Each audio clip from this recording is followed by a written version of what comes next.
안녕하세요. 유튜브 칼럼니스트 박인택입니다. 깨어있는 지식인의 뉴스 바로보기 박인택의 인텔리TV 시작합니다.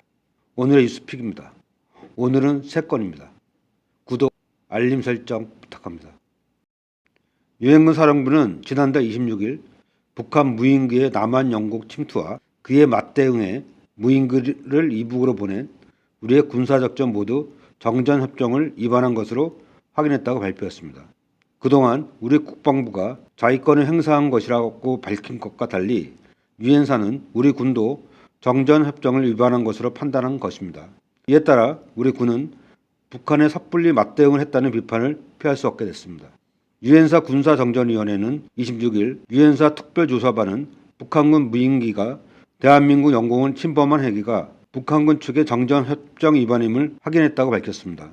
유엔사는 또한 한국군 무인기가 비무장지대를 통과하여 북측 영공에 진입한 것도 역시 정전협정 위반이라는 점을 확인했다고 발표했습니다. 북한은 지난달 26일 무인기 5대를 군사분계선 MDL 이남으로 내려보냈고 우리 군도 이에 맞대응해 무인기 3대를 군사분계선 이북으로 보냈습니다. 국방부는 지난 9일 무인기 맞대응은 북한의 명백한 군사적 도발에 대해 대응을 한 것으로 자위권 차원의 조처라며 이런 자위권 대응은 유엔 헌장에서 보장하는 합법적인 권리라고 밝힌 바 있습니다.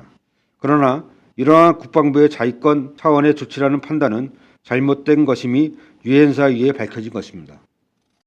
일본이 조선 노동자들이 강제 동원된 사도광산의 유네스코 세계유산 등재를 다시 신청했습니다. 거기에 외무상이 연례 외교 연설에서 독도는 일본 고유의 영토라고 주장했습니다. 이렇게 한일 간 악재가 수면 위로 부상하고 있습니다. 이 가운데 한국과 일본 정부는 일제 강제 동원 문제 협상에 속도를 내고 있습니다. 하야시 일본 외무상은 일본 정기국회 외교연설에서 이렇게 주장했습니다. 독도는 역사적 사실에 비추어 봐도 국제법상으로도 일본 고유의 영토다. 2014년 기시다 현 일본 총리가 외무상 시절 외교연설에서 망언을 한 뒤 10년째 똑같은 망언을 외무상들이 되풀이하고 있는 겁니다. 우리 외교부는 독도 영유권 주장에 대해 강력히 항의하면서 즉각 철회해야 할 것을 촉구한다고 성명을 냈습니다. 이에 앞서 일본은 사도광산을 세계문화유산으로 등재하기 원한다는 추천서를 유네스코 세계유산 사무국에 2번째로 정식 제출했습니다. 사도광산은 일제강점기 조선의 강제노역 현장인데 말입니다. 지난해 2월에 제출한 시청서는 온전한 역사를 보여주지 않았습니다. 등재 대상 시기도 16세기부터 19세기 중반까지 한정해 나와 조선인 강제동원 사실을 의도적으로 배제하는 등의 문제로 보류 중이었습니다. 우리 외교부는 일본의 군함도 후속 조치가 충실히 이행되지 않고 있는 상황에서 사도광산 등재 신청을 반복한 것에 대해 유감을 나타냈습니다. 이런 상황에서도 한일 양국은 강제동원 협상에 속도를 내고 있습니다. 윤석열 정부는 일제 강제동원 피해자 지원재단이 일본 기업 대신 제3자 변제 방식으로 배상하는 방안을 공식화하고 일본 정부와 협의 중입니다. 윤석열 정부는 일본의 성의 있는 조치를 기대하면서도 한일 관계 개선에 대해 조급해하는 모습입니다. 실제로 윤석열 대통령은 다음 달이나 늦어도 5월에는 일본에 방문할 것이라는 예측이 지배적입니다. 일본 정부도 5월 히로시마에서 열리는 G7 정상회의에 윤 대통령 초청 방안을 검토 중인 것으로 알려졌습니다. 하지만 피고인 일본 기업이 빠지고 피해자에 대한 사과가 전제되지 않아 정부의 강제동원 배상 해결 방안은 피해자 단체와 여론 모두 비판적입니다. 문제는 기시다 일본 총리가 한국과 관계를 건전하게 되돌리고 발전시키기 위해 긴밀히 의사소통하겠다고 밝힌 당일에 일본 외무상이 독도는 일본 고유의 영토라는 주장을 하고 사도광산 유네스코 등재에는 확실한 역할을 다할 것이라고 말했다는 것입니다. 양국 관계 개선에 진정성이 있다면 일본 정부가 이렇게 나올 수 있겠습니까? 과거사에 대한 반성이 우선되어야 합니다. 차기 국민의힘 대표 유력 주자였던 나경원 전 의원이 25일 불출마를 선언했습니다. 이 결정은 대통령실과 친윤계의 압박 때문인 것으로 보입니다.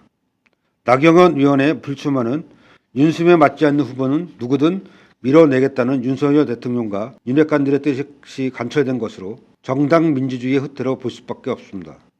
나경원 의원도 포용과 존중을 절대 포기하지 마라. 질서정연한 무기력함보다는 무질서한 생명력이 필요하다라며 쓴소리를 남겼습니다. 그러나 나경원 의원의 정치적 미래는 불투명해졌습니다. 명분과 실리를 모두 잃은 채 주저앉았기 때문입니다. 차기 총선에서 공천도 받지 못할 수도 있습니다. 국민의힘 일부 당대표 후보들은 유감을 나타냈습니다. 안철수 의원은 당원에게 더 많은 선택지를 주고 전당대회에 국민들의 관심도 더 모일 수 있었을 것이다. 나경원 의원이 밝힌 낯선 당의 모습에 저도 당황스럽다라고 말했습니다.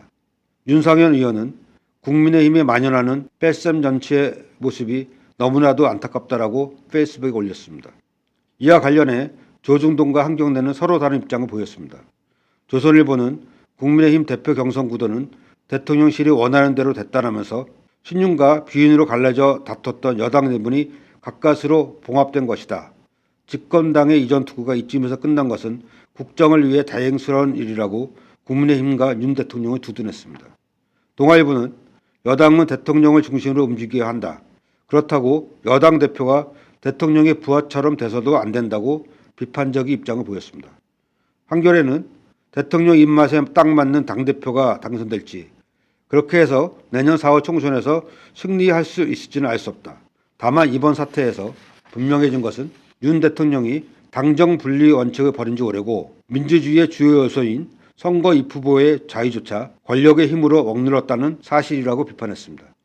경향신문은 윤 대통령과 윤핵관들은 처음부터 대통령 말을 잘 듣는 대표를 세워야 국정을 안정시키고 내년 총선에서 승리할 수 있다고 믿고 있다. 하지만 박근혜 정부 때 청와대와 새누리당 친박 인사들이 친위 세력을 구축한다면서 2016년 총선 공천에 개입했다가 선거에서 참패하고 결국 탄핵까지 당한 적이 있다고 경고했습니다. 인텔리TV였습니다.